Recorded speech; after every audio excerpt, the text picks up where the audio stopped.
हर हर महादेव। भक्तों, आज की जो कथा है वह भगवान शिव के भक्तों के लिए बहुत ही महत्वपूर्ण है, क्योंकि सावन माह के इस पावन उपलक्ष्य में आपको जो कथा सुनने को मिलने वाली है उससे आपके हर मनोरथ पूरे होंगे।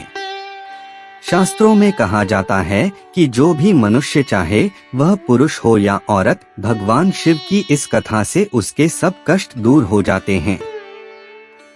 आज हम आपको भगवान भोलेनाथ जी के प्रथम ज्योतिर्लिंग सोमनाथ से जुड़ी हुई कथा सुनाने जा रहे हैं। भक्तों, हमारे चैनल का उद्देश्य केवल सत्य और ज्ञान की बात आप तक पहुंचाना है। सनातन धर्म सभी धर्मों को समान आदर देता है। चाहे आप बुद्ध के अनुयायी हो, चाहे आप गुरु नानक देव जी के सिख धर्म से प्रभावित हों, आपको ये भली भांति पता होगा कि सनातन धर्म गुरु नानक देव जी हो, चाहे गौतम बुद्ध, श्री कृष्ण हो या महावीर, जीसस हो या मोहम्मद, सभी को उसी प्रकार आदर देता है और सच्ची भक्ति भावना रखता है जितनी भगवान भोले शंकर महादेव जी के प्रति। तो कृपया कथा को पूरा सुने और चैनल को सब्सक्राइब करके कमेंट में हर हर महादेव लिखना न भूलें। कथा का प्रारंभ करते हैं। शिव पुराण के अनुसार सोमनाथ ज्योतिर्लिंग भगवान शिव का प्रथम ज्योतिर्लिंग है। पुराणों में सोमनाथ ज्योतिर्लिंग की स्थापना से संबंधित कथा इस प्रकार है। जैसा कि आपको भली भांति ज्ञात है कि प्रजापति दक्ष, जो कि ब्रह्मा के पुत्र है, ऐसा भगवत पुराण में लिखा हुआ है। विष्णु पुराण के अनुसार दक्ष प्रजापति की 24 पुत्रियां थी। प्रजापति दक्ष ने उन सब का विवाह करने का निश्चय किया। वर के रूप में चंद्रदेव का चयन किया गया। प्रजापति दक्ष ने अपनी 24 पुत्रियों का विवाह चंद्रमा से कर दिया। इस बात से उनकी प्रसन्नता का कोई ठिकाना न रहा। चंद्रमा भी अपने आप को बहुत ही सौभाग्यशाली अनुभव कर रहे थे। सभी दक्ष पुत्रियां चंद्रदेव को अपने पति के रूप में देखकर प्रसन्नता से फूली नहीं समा रही थी। वैसे तो चंद्रदेव अपनी सभी पत्नियों से प्रेम करते थे, परंतु उनमें से रोहिणी से उन्हें सबसे ज्यादा लगाव था। वे घंटों पत्नी रोहिणी के साथ समय बिताया करते थे। वे रोहिणी को बहुत ही ज्यादा आदर दिए करते थे। बाकी पत्नियों के साथ उनका थोड़ा बहुत ही लगाव था। इससे रोहिणी को छोड़कर बाकी सब दक्ष पुत्रियां परेशान हो गईं। उनके मन में डर सताने लगा और रोहिणी से ईर्ष्या भी होने लगी।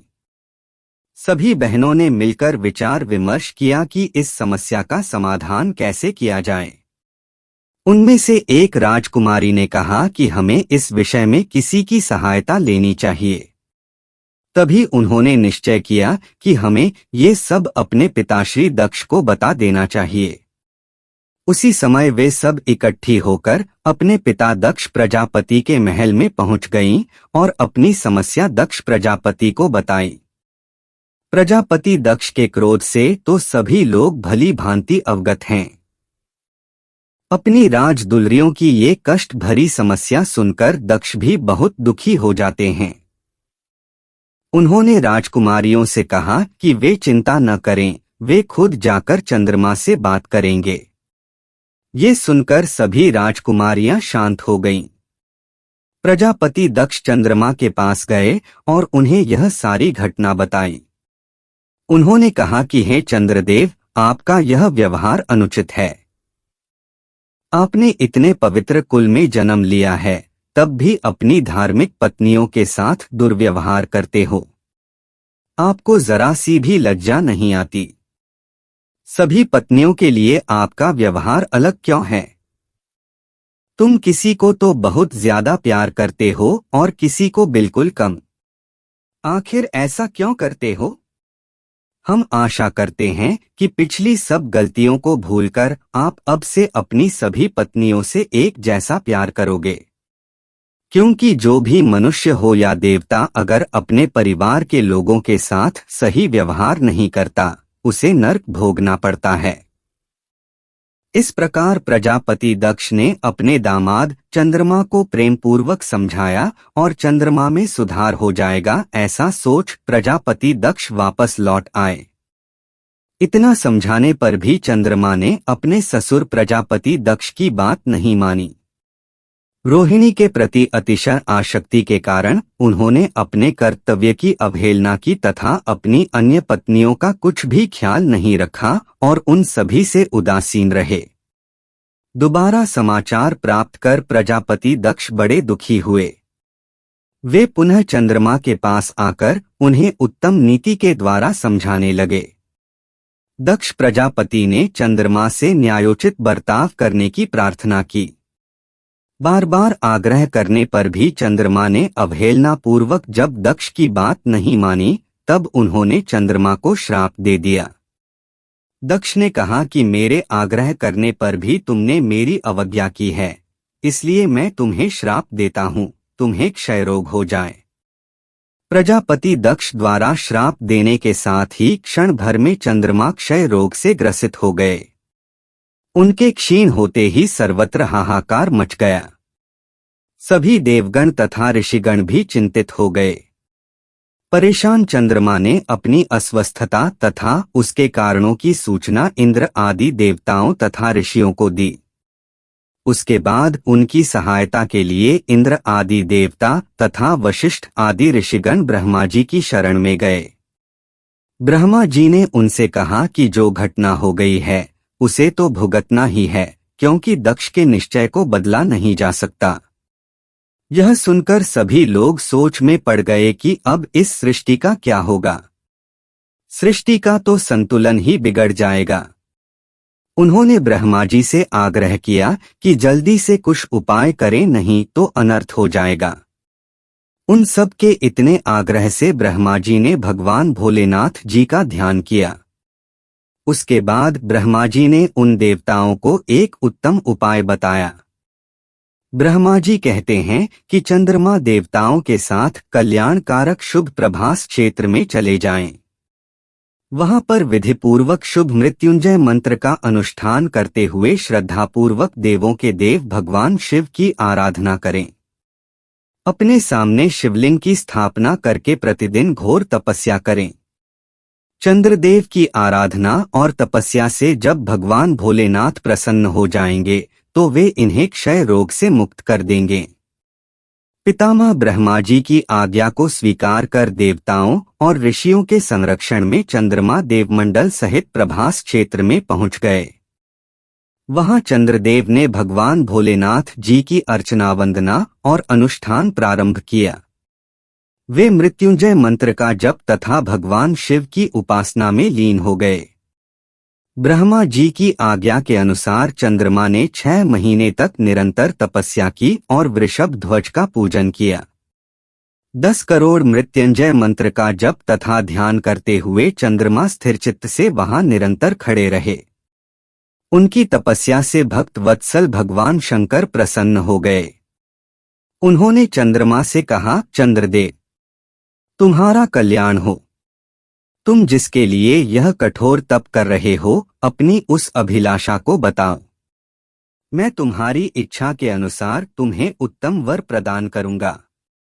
चंद्रमा ने प्रार्थना करते हुए विनयपूर्वक कहा, देवेश्वर, आप मेरे सब अपराधों को क्षमा करें और मेरे शरीर के इस क्षय रोग को दूर कर दें। भगवान शिव ने तपस्या से प्रसन्न होकर चंद्रदेव से वर मांगने के लिए कहा। इस पर चंद्रदेव ने वर मांगा कि हे भगवान, आप मुझे इस श्राप से मुक्त कर दीजिए और मेरे सारे अपराध क्षमा कर दीजिए।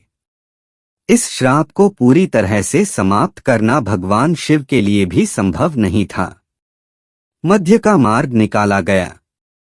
भगवान भोलेनाथ ने अपने तीसरे नेत्र से चंद्रदेव की तरफ देखा और बोले, हे चंद्रदेव, तुम्हारी कला प्रतिदिन एक पक्ष में क्षीण हुआ करेगी, जबकि दूसरे पक्ष में प्रतिदिन वह निरंतर बढ़ती रहेगी। इस प्रकार तुम स्वस्थ और लोक सम्मान के योग्य हो जाओगे। भगवान शिव का कृपा रूपी प्रसाद प्राप्त कर चंद्रदेव बहुत प्रसन्न हुए। उन्होंने भक्ति भाव से भगवान शंकर की स्तुति की। ऐसी स्थिति में निराकार शिव उनकी दृढ़ भक्ति को देखकर साकार लिंग रूप में प्रकट हुए और संसार में सोमनाथ ज्योतिर्लिंग के नाम से प्रसिद्ध हुए।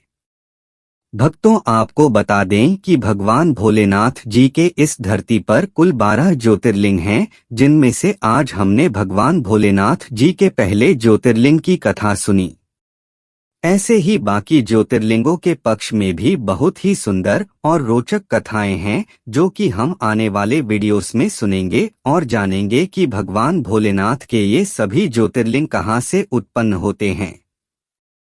भगवान भोलेनाथ जी के पहले ज्योतिर्लिंग के अलावा 11 अन्य ज्योतिर्लिंगों के नाम इस प्रकार हैं। मल्लिकार्जुन ज्योतिर्लिंग, महाकालेश्वर ज्योतिर्लिंग, ओंकारेश्वर ज्योतिर्लिंग, केदारेश्वर ज्योतिर्लिंग, भीमाशंकर ज्योतिर्लिंग, विश्वेश्वर, विश्वनाथ ज्योतिर्लिंग, त्र्यंबकेश्वर ज्योतिर्लिंग, वैद्यनाथ ज्योतिर्लिंग, नागेश्वर ज्योतिर्लिंग, रामेश्वर ज्योतिर्लिंग, घुष्मेश्वर, धृष्णेश्वर ज्योतिर्लिंग। सभी ज्योतिर्लिंग की कथा का वीडियो लिंक आपको डिस्क्रिप्शन में मिल जाएगा। हम आशा करते हैं कि हमारे द्वारा सुनाई गई भगवान भोलेनाथ की कथा आपको अवश्य पसंद आई होगी। चैनल को अवश्य सब्सक्राइब करें, क्योंकि आपको नई वीडियो की नोटिफिकेशन मिल जाया करेगी। वीडियो को लाइक जरूर करें। कमेंट बॉक्स में हर हर महादेव लिखना न भूलें। सावन के इस पावन माह में आपको हर तरह की खुशियां मिलें। धन्यवाद।